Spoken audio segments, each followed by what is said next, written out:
Great. So please make sure you subscribe to our channel. You can find it if you visit ingenious.io, our website. And here you can go to YouTube channel, which is Ingenious. So make sure you subscribe to our channel, and you'll be able to see recording of these lectures there, and many other interesting stuff. Also, just a friendly reminder that we have a bootcamp starting very soon. If you visit again ingenious.io, you can go to Ingenious University and find iOS test automation with XCUI test here. This is very comprehensive bootcamp, hands-on. We start June 16. We cover enterprise level automation tricks in this bootcamp. So this is very unique bootcamp.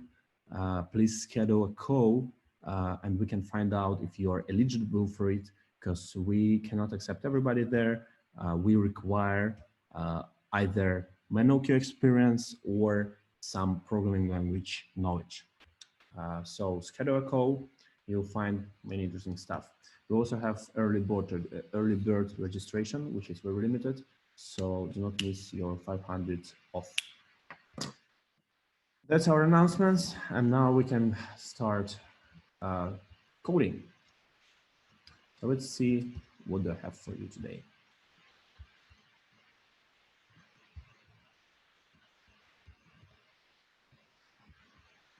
Great. So you had a homework, guys. This is a very interesting problem. We are going to start from this problem. Last time we did palindrome problem, right? So palindrome is a word or phrase or sequence that reads the same backward as forwards. As your homework, you had very similar problem, but the input is not string, but the integer. How to solve this problem? And one restriction was you cannot convert integer to string. That's the only restriction we had, right?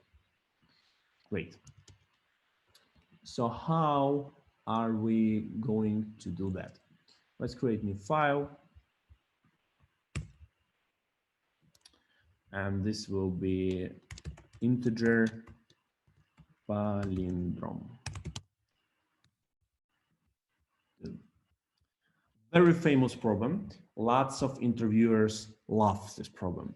I personally got this problem on one of the interviews and was successfully able to manage this problem. So let me create the function, right? We need, say, this problem statement is very similar. We have a function that takes integer now and returns Boolean, whether this integer is palindrome or not a palindrome. So it returns Boolean, and the input is integer. Very important to make an accent on that, right? What is our input? What is our output? We can 100% be sure here that our input is integer, because this is integer palindrome, right? We will get some integer, and the output is Boolean, whether this X is a palindrome or not. So what is a palindrome? Let's try to think about some examples. Let's say number 1300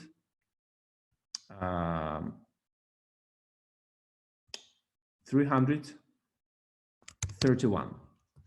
This is a palindrome, right?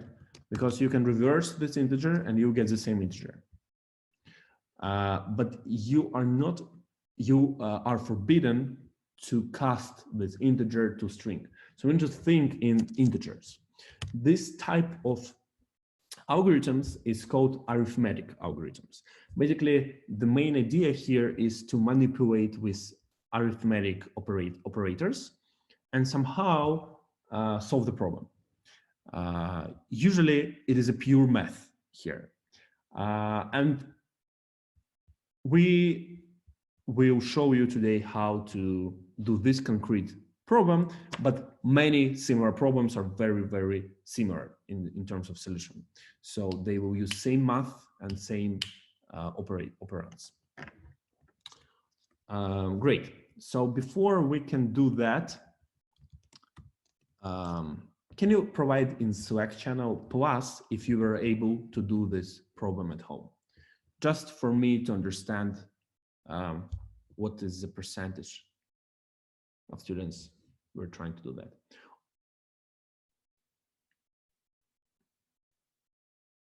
Great.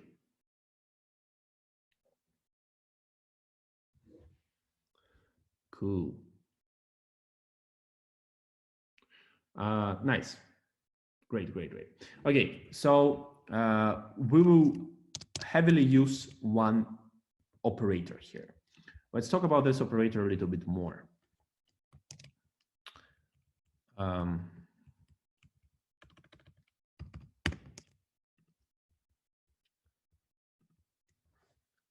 talk about the operator a little bit more.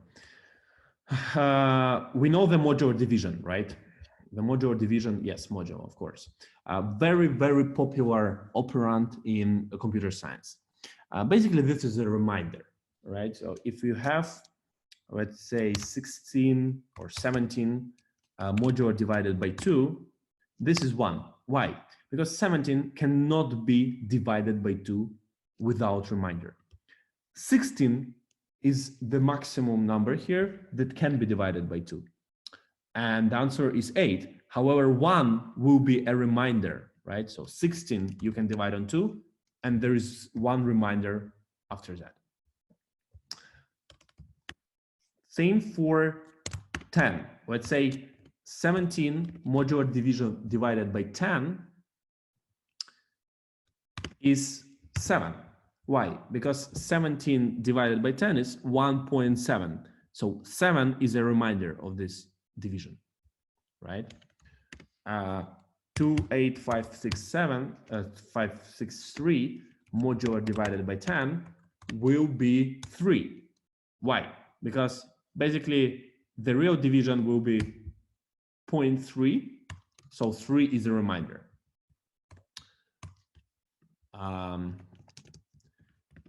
Now we can definitely see a very interesting relation here, right? So whenever you modular divide by 10, you always have a reminder, your last digit in your number, your last digit is a reminder. This is logical, right? Because basically whenever you divide it by 10, 0.3 will be your result always, right? So 3 will be an answer, 7 will be an answer, whatever. Modular divided by 10, 4 will be an answer. So basically whenever you modular divide by 10, you get your last digit as a result. And that's great because now we know how to byte out the last digit for any integer. Great.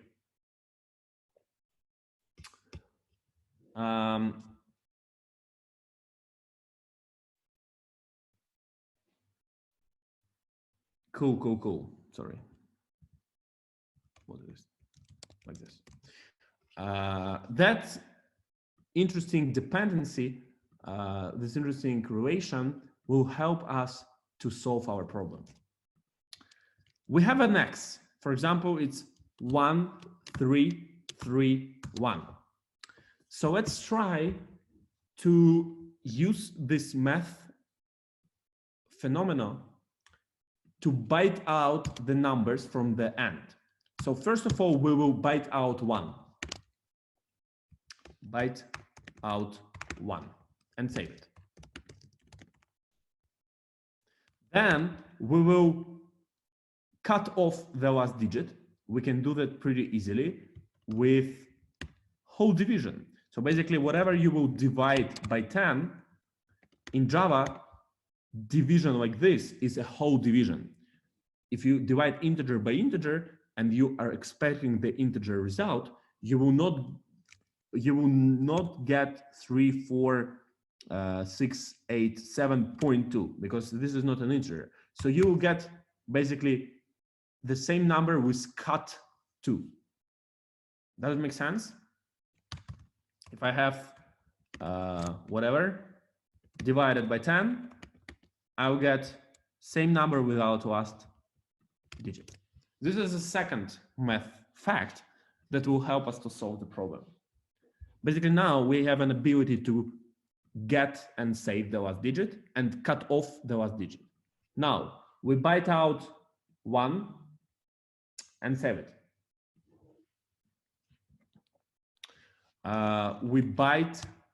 We cut off 1.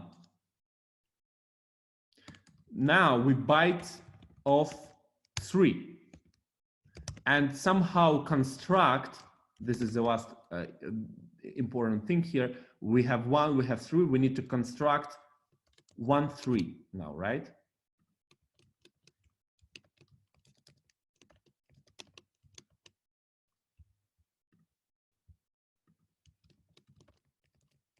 Cool.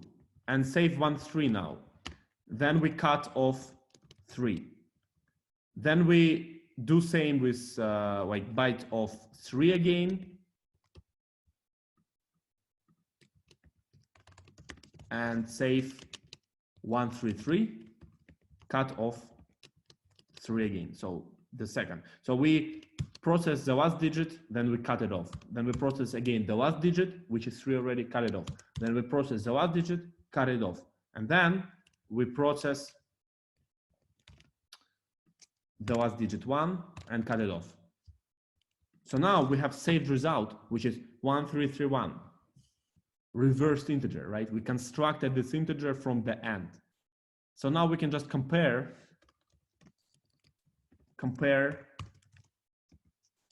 1, 3, 3, 1 and 1, 3, 3, 1.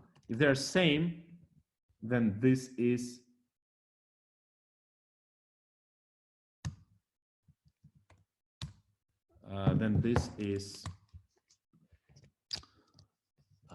palindrome. Questions for now, and we're going to implement it.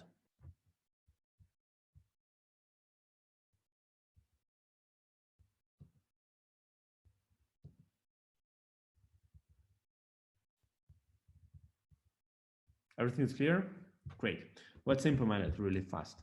So we know everything. The last question here is how to construct this number. If we have 1, then we have 1 more digit. So how to get 1, 3 from 1 and 3, and how to get 1, 3, 3 from 1, 3, and 3, right? So this is just digits. How to get the number from them? This is a great question. But first of all, let's try to implement the rest. So we are going to need the initial number before destroying, cutting off from X. We need to save it.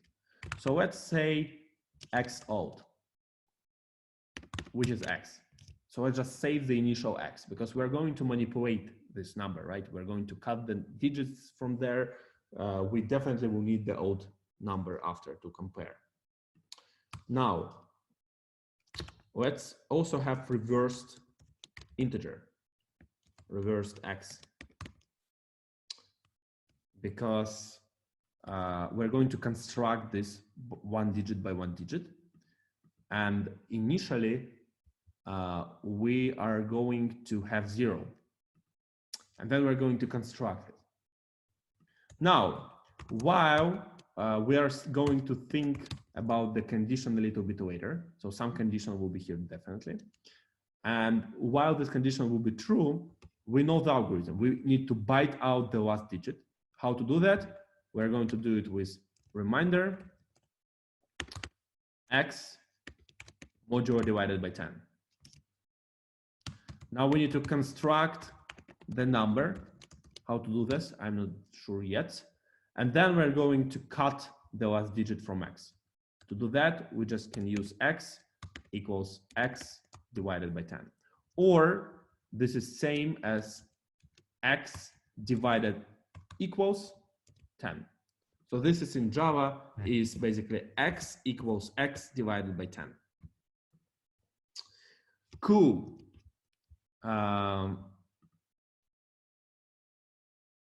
What's next? We need to understand how to construct the number.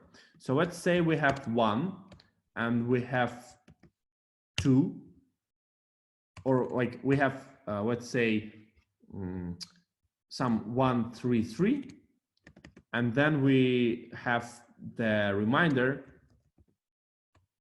equals 1.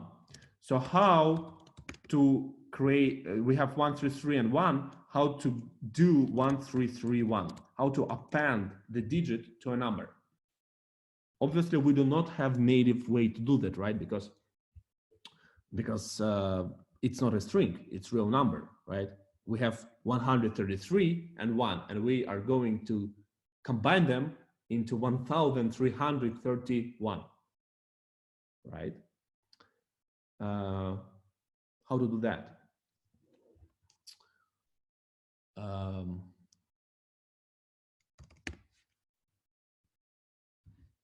You can think of, if we are going to have, we have 1 through 3 and we have 1. So how to do 1, 3, 3, 1? What if we are going to say 1 through 3 times 10 plus 1? This will be 1, 3, 3, 0 plus 1. And this will be 1, 3, 3, 1. So basically, if you're going to append the digit, yes, multiply by 10, obviously. So if you have some number and you're going to append the digit to the end, you need to multiply it by 10 so it gets next. It becomes one digit bigger, even if it's 0, and then you just append the digit you need. So that's just a math formula. It works for every single number. You can try it out. So obviously we now need to create our reversed x, which is the old reversed x times 10 plus reminder that you cut it off the end. That's it. So what is a good condition here? How many iterations will we need to do this? What should I put here in while?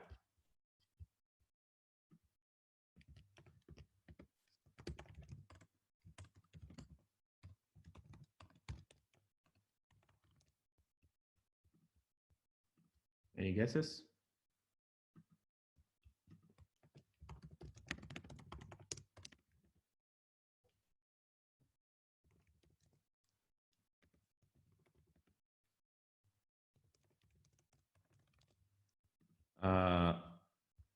X greater than 0 or x greater than 9. We have multiple versions here. Great. So doesn't equal null. Well, it shouldn't be null in the end of the result, right? It should. So whenever you will divide by 10, whenever you have one digit left, so we have 5, you have 5 divided by 10, it will be 0, because this will be 0.5, so remainder is 5 and the whole part is 0. So obviously you will nullify your number. So you need to do this until your x is greater than 0. Once your x becomes 0, means you cut every single number, every single digit, sorry. So you don't have any more digits, so you need to stop. And then the only thing you need to return is whether x out equals to reverse x. That's it. Questions, guys? Let's do small Q&A, 2-3 minutes.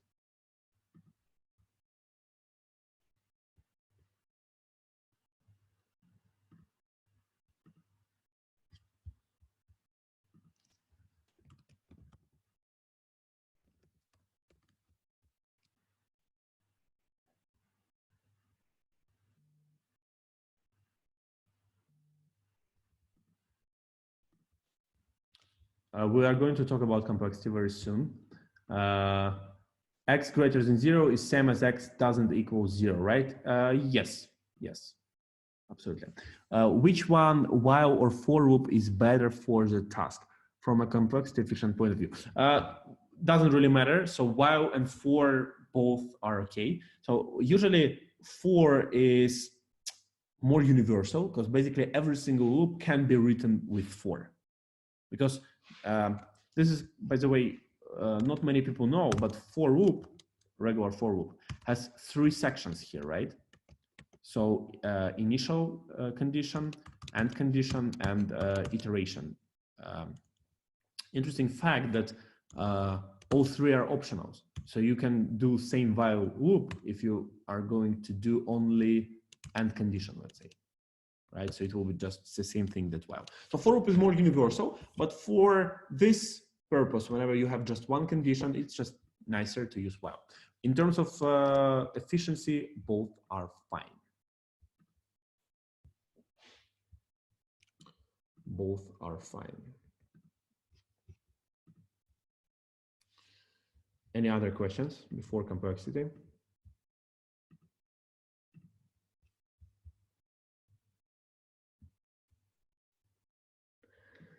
Complexity is a little bit complicated here. We are going to remember one interesting function. So who remembers what is log x from y? Doesn't really can write it here. So if I have the function log x from y, what does it mean?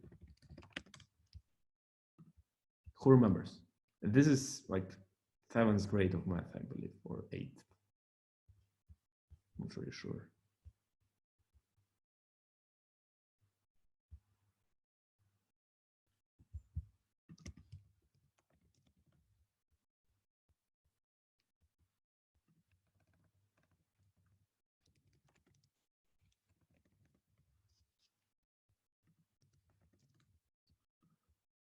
Okay, x into y. No, not really.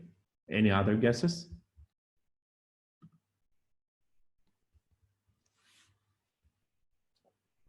So basically,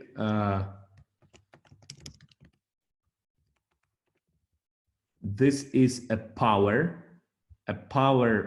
that you need. So the answer to this function is a power you need to raise x to get y. So really complicated, right? So easier to do, let's say, log 2 from 4. What does it mean? The answer is 2, because this is a power you need to raise the 2 to get the 4. So 2 to the power of 2 is 4. That's why it's 2. So this is very important function in runtime complexity analysis, because this function is much better than linear. What do I mean by that? Is if we're going to talk about graph. So we have a graph, and let's say this is n, the input, and this is big O from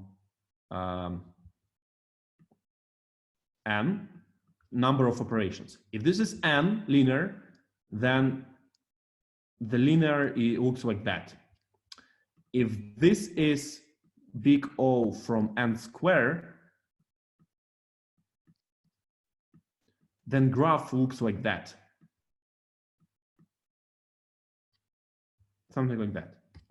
But if we have big O from log n, this looks like that. Why it is better? Because now, if you have, let's say, 100 input, let's say 100, right? Your n is 100. Then you need only basically log from 100, depends on the base, but if you're going to say log from 10, let's say, this is just 2. So this is a small number. You need smaller number of operation. This is exactly 100, right? Big O from n, meaning same number of operation as your input. And n square is extremely big number. And this is number of operations, right? So the less number of operations you have, the better for your algorithm. Meaning log from n is the best function that your algorithm can run, right? Because it will give you much better, much smaller number of operations than even linear time, and much better time than n squared. Does it make sense? So log is extremely good for runtime complexity, log function. So we are going to try to think of algorithms to get this result in the end. Not all algorithms can be solved like that, but we are going to try. Why it's not big O from n? Because this is an integer. Let's say you have your x is 1 billion. You don't need 1 billion operations here, right? You just need every time you divide by 10, and you do it until you get 0. So your number of operation roughly is the number how many times you will divide by 10 your number. So if you have number, let's say 1, 2, 3, 4, 5, then how many times this will be divided by 10? Obviously 1, 2, 3, 4, 5 times, 6 times, let's say. Before you nullify the number. Does it make sense? So if you have input of 100,000, you don't need 100,000 operation. The only thing you need is log 10 100,000. You can also log 10 meaning LG. This is the same thing. Sorry, not LG. How to do in Google it? Sorry, guys. Do it in Google. Here's it. So let's say we have 100,000, and what? Sorry.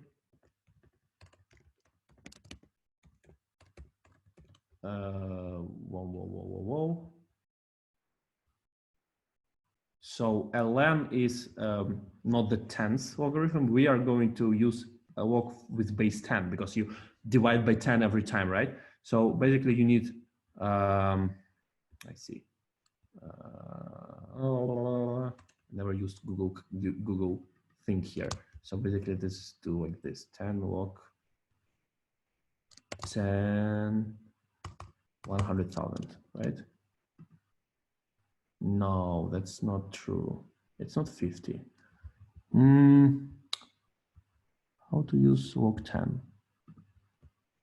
Log with base 10. Very strange. Why is Google doesn't work? ln is not 10, right? ln is with yeah. So here's it. Basically 100,000. The number is just 5. You see? So the function logarithm is really very efficient in our context because the real number of operation will be much smaller than the input. So obviously this is very good for efficiency. You see, with the input of 100,000, you just need 5 operations and you're done. So your final runtime complexity time is big O from LGN. LG means log with base 10. So basically LG from n means how many times you need to divide by 10. Something like that.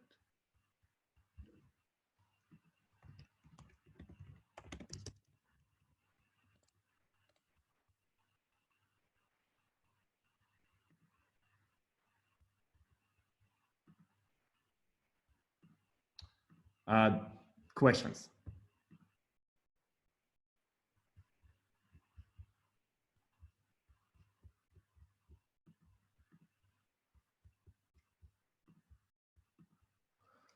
Very great. So a negative number. So that's a good question. You probably would need to ask to your interviewer. For example, right? What about negative numbers? We need to do something for them, right? Let's leave it to work 10 from it. What about negative number? Obviously, negative number is not a palindrome. So good thing is if your x is less than 0, you can immediately return false. This is not a palindrome. Good question. Anything else?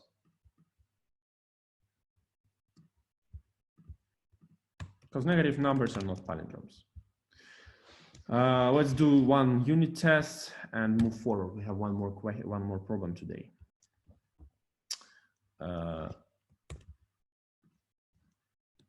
Integer palindrome test.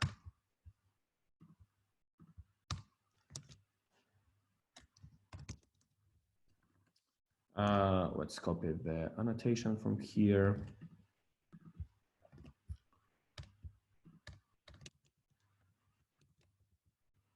So integer palindrome test.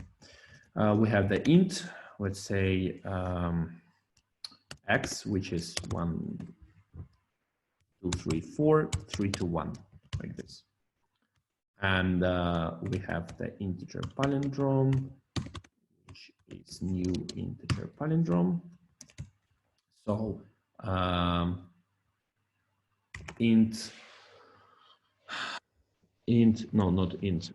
Boolean actual result equals integer palindrome dot is palindrome from x. And we know that this is a palindrome. So we're going to do assert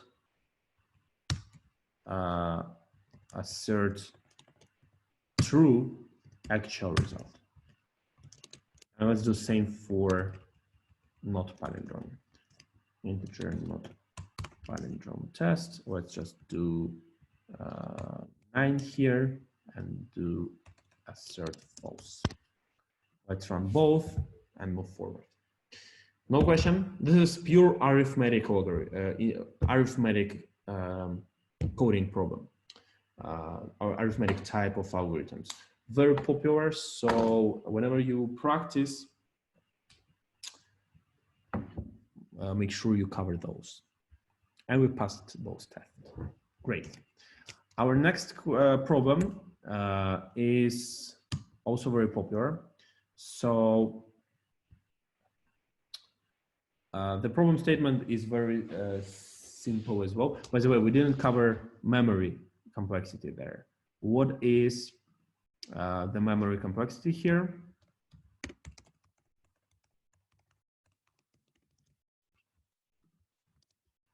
You know what is the memory complexity?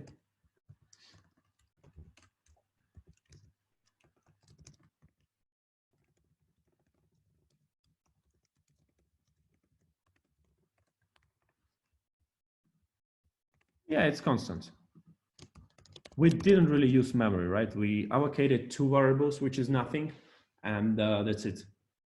So yes, constant memory. Very good, very good. Again, I got personally this algorithm once on the interview when I was interviewed, not the interviewer. So really famous, really popular. Make sure you understand it. The next question is, the problem statement is simple. Please find the most repeated character in a string. So most repeated char. Problem statement is, please find the most repeated character in string. This is not complicated problem, but we are going to introduce very important data structure, hash map, right? And this is really important data structure and popular in algorithms. So for your homework, you have more interesting problem with hash map as well, and which we're obviously going to cover next time. But hash map is very efficient and extremely powerful tool. So we need to know how to use it because it really helps to solve coding challenges. So let's go. First question, what is our input? Question to you guys. Let's go one by one through every single question we have, right? And we have, I just remember,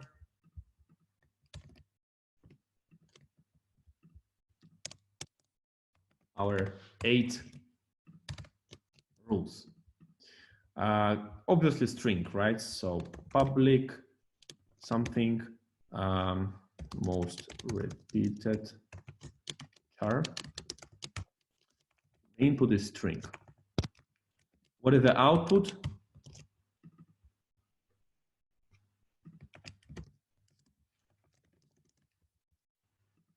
The output is char, right?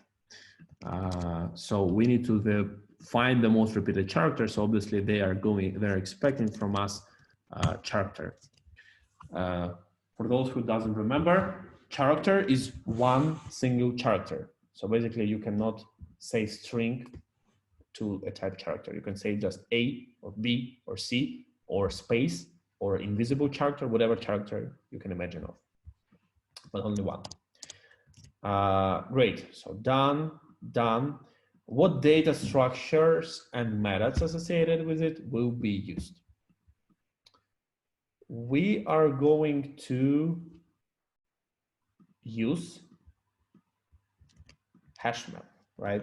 So many of you probably have heard of different names for this data structure.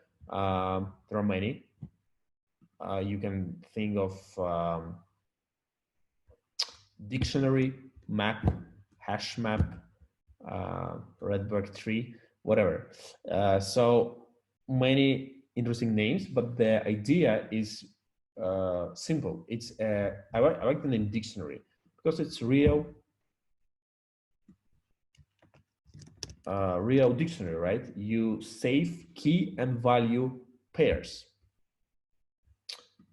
Return type char with characters. What do we have? Oh yeah, we have char, right? Same as int. Actually, sorry, we're going to return char. You're right. What's the difference is so this is basically same thing, but same with integer. We have int and we have integer. Same thing here. We have char and we have character. In Java, this is basically the one more abstraction layer on top of int. Same with char. So this is called primitive type, and this is just a wrapper class. So basically, this is a wrapper class that has integer underneath, but it also has additional properties and methods for it. If you are enough, yes, wrapper class. This is not generic. This is not generic. This is just a wrapper class. Basically, a class written by Java developers to help you, to provide you some APIs that will use your integer, do some interesting stuff with your integer that is not in primitive type. I think for our case, it is enough to use primitive type. So we're not going to use anything from Java native libraries, so it's fine. Great. So again, hash map in Java, very useful stuff. Basically, this is a key value pairs, right? Key value pairs.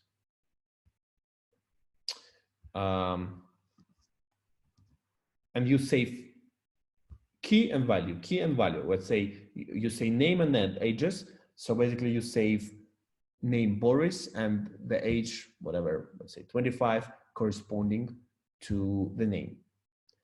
The idea is you can very efficiently find any value if you know the key. The efficiency of finding the value by the key is constant, bigger from 1.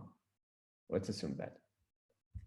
Because of very advanced structure inside. This is not an array, this is a tree structure that helps us to do those efficient lookups.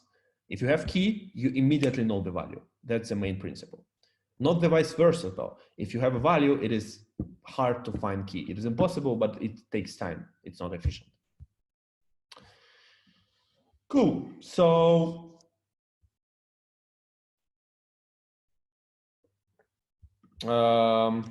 we are going to have, we have the string. We definitely will need to iterate through every single char and save how many iterations, right? How many occurrences of this char we had before and count it, right? So we're going to use hashmap for that. Our data structure, we're going to use hashmap. And we're going to store the temporary data in hashmap, obviously. So let's talk about the model of our algorithm.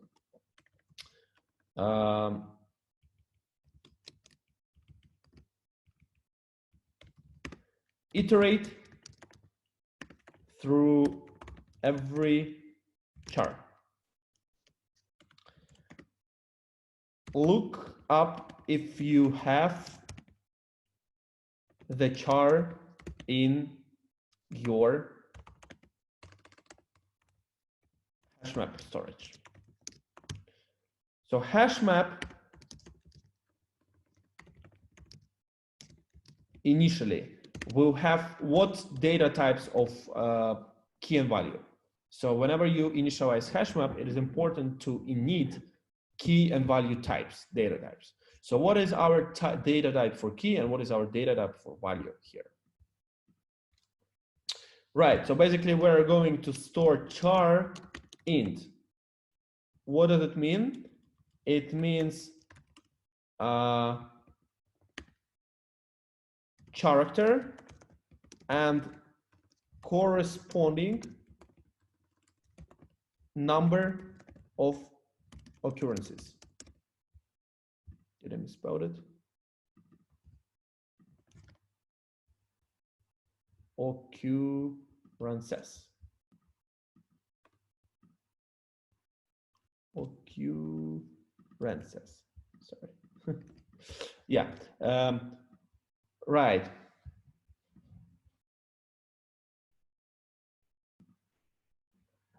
Very good. Yes, say thank you. So I wanted to show it when I will initialize the hashmap a little bit better. You're absolutely right. That's true. So some character and some integer, and we're going to store the character and how many, what is the number of occurrences currently we have for this character. So basically, how many times we saw this character before. So we iterate through every char. We'll look up if you have the char in your hashmap storage. If you do have, let's start, if you don't have this char, what are we going to do in that case? If we iterate through string and we see some char, let's say first char, that we didn't have in hashmap before, what are we going to do with that?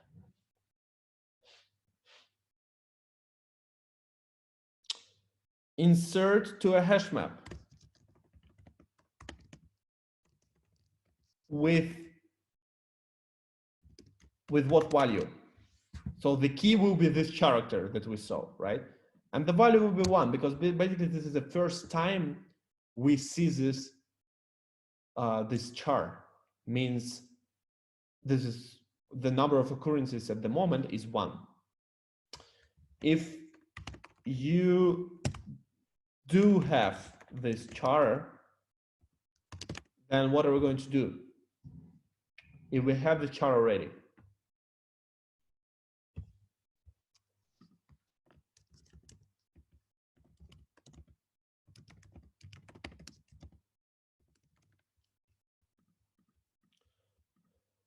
so at 1 plus current in increment value, right? So increment value. Cool, that's our pseudocode. Let's try to code. So hash map, and here say it was absolutely right. You cannot say char int. So basically, if you're going to, so hash map is something that takes generic parameters.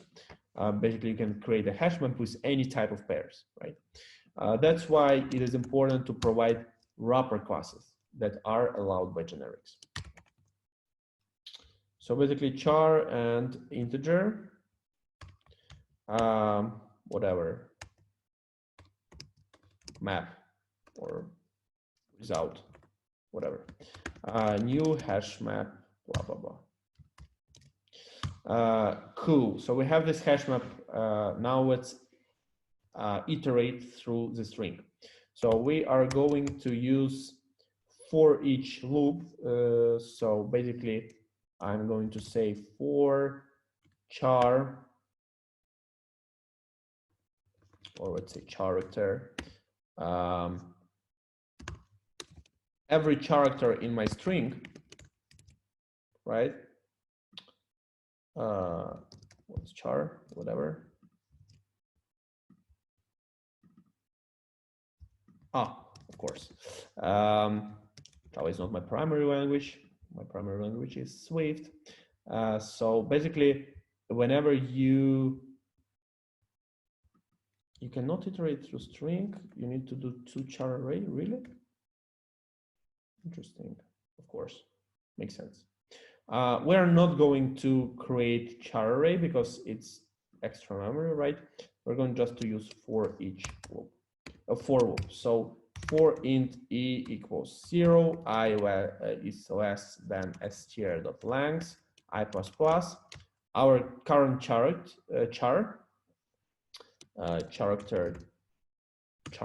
equals str get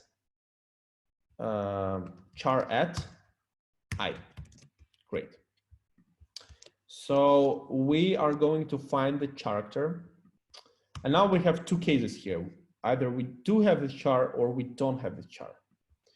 So if our result hash map contains key, there is such thing as contains key, you can provide the key and the hash map will tell you whether or not you have this key.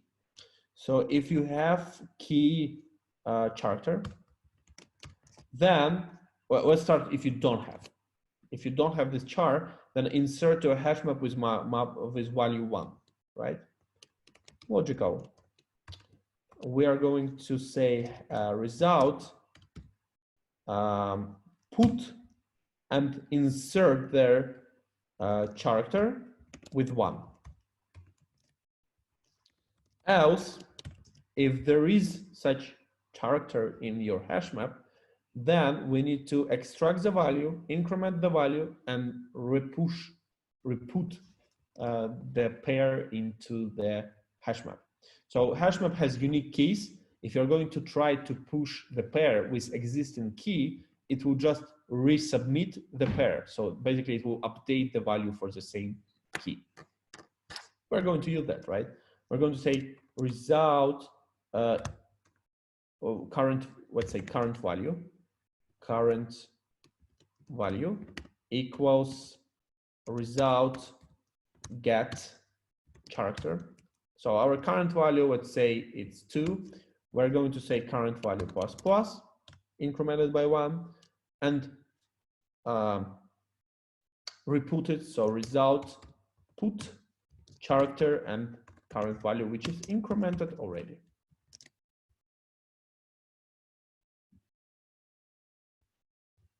Cool.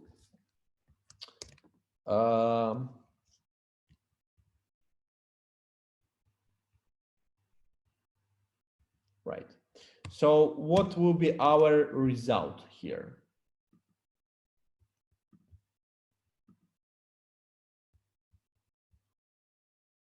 what will be our result here.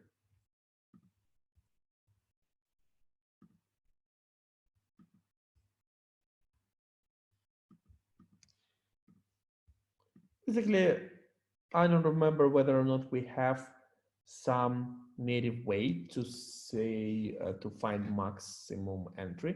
We probably can use string for that or lambda function, but we're not going to overcomplicate. On the interview, it's not important. Important to solve the problem. So you can just go and do our maximum problem we did before, right?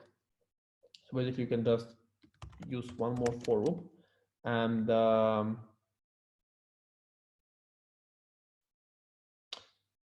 so actually not the regular for loop, because basically we need to iterate through hash map here, right? Where we have the hash map that right now stores all our possible characters as a keys and corresponding values, how many occurrences in the string this character has. So if you're going to iterate through it, you will need to use special for each or iterator.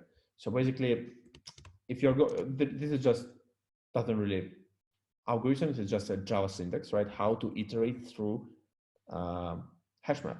And there is a way. You just need to create iterator, which is regular iterator. So your iterator will be result entry set iterator. Again, this is just not really great way of Java, but that's how it is in Java, right? You just need to write this thing. And then you can write a while loop and until iterator has next iterator where it needs to iterate. You can say, you can get a pair of next and casted. I don't love this way, but yeah, right. So Swift, Python, Kotlin has amazing ways to iterate through hash map, and unfortunately Java does not, or I just don't know it. Maybe it is. Again, Java is not my primary language. I can miss something, but as I remember, the best way to iterate is to create the iterator. And then you just iterate through your hash map and create a pair of every single result. And now you have, basically you have get key and get value from this pair. So pair has get key and get value of every single iteration. So now you can create minimum value, right? So your max value will be 0. We know that there is no negative values, right? The minimum value can be 0. You cannot have -1 occurrences in the string. So you are going to say if, and the current char, right? So winner, whatever. You can just say nothing. Better to say something. Let's say, I don't know, A for now.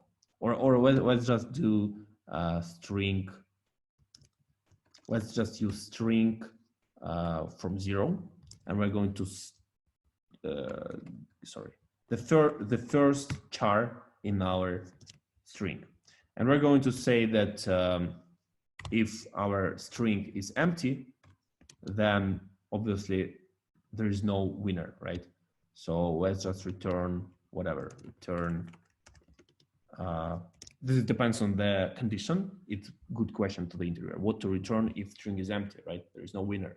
So let's just return 0, let's say, if there is no nothing there. Now we are sure that there is first character, so you can safely do char add from 0. And if your pair dot get value is greater than your current max, then you need to do two things actually, right? Trunk here. Oh, of course, get value is a generic thing. So you need to cast it probably to integer, right? Integer. Great. So whenever you have your pair get value, if you have current value bigger than your maximum value, then you need to do two things. First of all, you need to update your max value with the thing. And then you need to update your winner. Your winner is pair dot get key. Again, this is just a Java syntax. Don't worry, you will probably on the interview you will use your favorite language, so you will know how to do that. Moreover, when I do interviews, I usually allow people to Google things like that because I'm not interested to make sure that people know how to do those iterators. I don't care, to be honest. Basically, if person knows how to Google, and this is like the first link in Stack Overflow, that's fine. This is I'm interested in, right? The logic. Cool. So the result is return winner. Whew. Let's do two things here. First of all, let's do unit tests, and then we're going to talk about the complexity. So, right, so we did this, we implemented, and then let's just write a unit test here. So, most repeated char test. Most repeated char test. Let's just copy something. Cool. So what's our most repeated char test? Let's say our string str is hello world,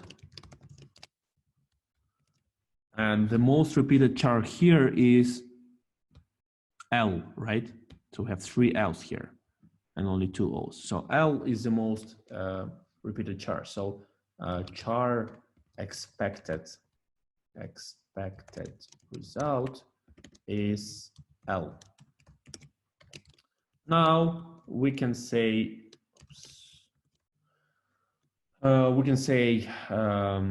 most repeated char equals new most char, and then we can say char actual value equals run our algorithm, and then just do assert assert equals expected result with actual.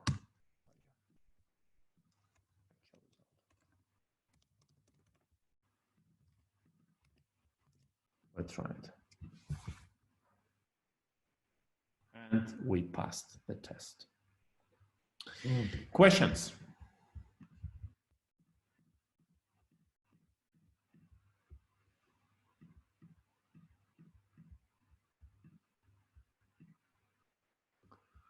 No questions? Your homework is lead code number 1. So lead code number 1, I'll select you. Great question, great problem, very famous. So it's called toSum. And the problem is you are given the array of numbers and you are given with target. So basically you need to find which exactly two numbers in this array will give you a sum of this target. So with these examples, 2, 7, 11, 15, and your target 9, your result is 0 and 1 because those are indexes of numbers that 2 plus 7 give in the result your target. Good luck and see you next Sunday. By the way, in 2 lectures, we're going to have the discussion.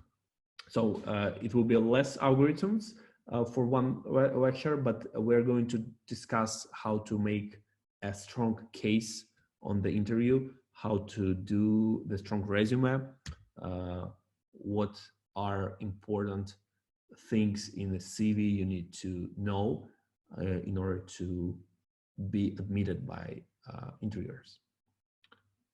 Thank you. Thanks for attention. See you next week.